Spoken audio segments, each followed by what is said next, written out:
నమస్కారం. ఈరోజు కావలి మాజీ శాసనసభ్యులు రామిరెడ్డి ప్రతాప్ రెడ్డి గారిపై రాష్ట్ర విద్యాశాఖ ఐటీ శాఖ మంత్రివర్యులు మా ప్రీతమ నాయకులు జాతీయ వర్కింగ్ ప్రెసిడెంట్ అయినటువంటి నారా లోకేష్ గారిపై అనుచిత వ్యాఖ్యలు చేసిన ధర్మిల పార్టీలో జరుగుతున్న అలజడి నిమిత్తం అలాగే ప్రజల్లో జరుగుతున్నటువంటి అలజడి నిమిత్తం ఈ రోజున కావలి వన్ టౌన్లో మరి ఎక్స్ఎమ్మెల్యే మీద కేసు ఇవ్వడం జరిగింది. ఆ కేసుని వెంటనే రిజిస్టర్ చేసి తగు చర్యలు తీసుకోవాల్సిందిగా ఈ సందర్భంగా తెలుగుదేశం పార్టీ తరఫున డిమాండ్ చేస్తా ఉన్నాం.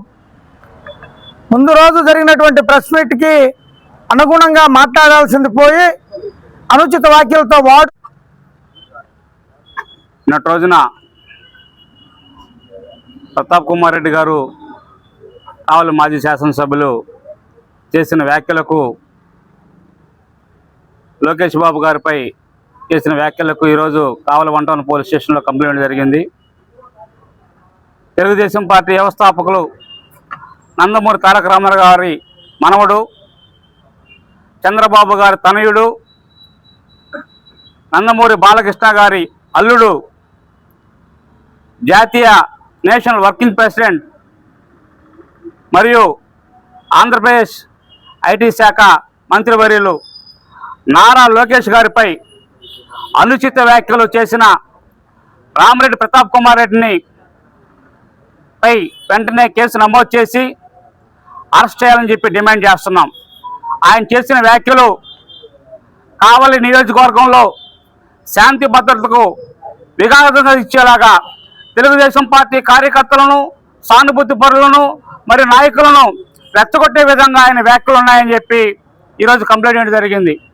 మరి అదేవిధంగా మరి మేము ఒకటే తెలియజేస్తూ ఉన్నాం, రామిరెడ్డి ప్రతాప్ కుమార్పై వెంటనే కేసు నమోదు చేసి అరెస్ట్ చేయకపోతే మరి తెలుగుదేశం పార్టీ కార్యకర్తలు, నాయకులు ఆధ్వర్యంలో మరో కార్యక్రమాన్ని కూడా పిలుపునివ్వాల్సి వస్తుందని చెప్పి కూడా తెలియజేస్తూ ఉన్నాం.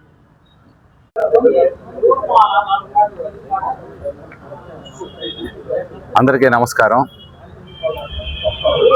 నిన్నటి రోజున వైఎస్ఆర్సీపీ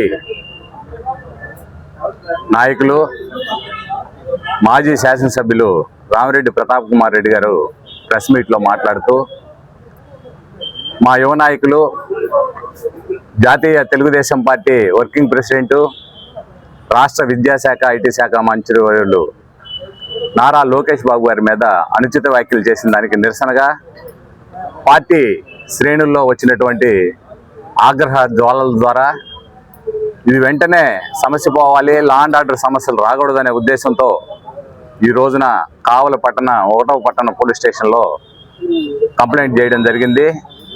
ఆ కంప్లైంట్లో ఇచ్చినటువంటి వివరాల ద్వారా తగిన విధంగా విచారించి ఇటువంటి వ్యాఖ్యలు మరొకసారి చేయని విధంగా తగిన చర్యలు తీసుకోమని పోలీసు వారిని కోరడం జరిగింది. ఈ కార్యక్రమంలో పట్టణ తెలుగుదేశం పార్టీ నాయకులు, అదేవిధంగా అభిమానులు అందరూ కూడా ఈ రోజున ఈ 1వ పట్టణ పోలీస్ స్టేషన్ దగ్గరికి వచ్చి వారు తమ తీవ్రమైనటువంటి నిరసన తెలియజేశారు. నిన్న జరిగినటువంటి వార్తా మాధ్యమాలలో ప్రతి ఒక్క సోషల్ మీడియాలో కూడా వచ్చింది, ప్రెస్లో. ఇటువంటి వ్యాఖ్యలు మరొకసారి చేయకుండా తగిన విధంగా చర్యలు తీసుకోమని పోలీసు వారిని కోరడం జరిగింది.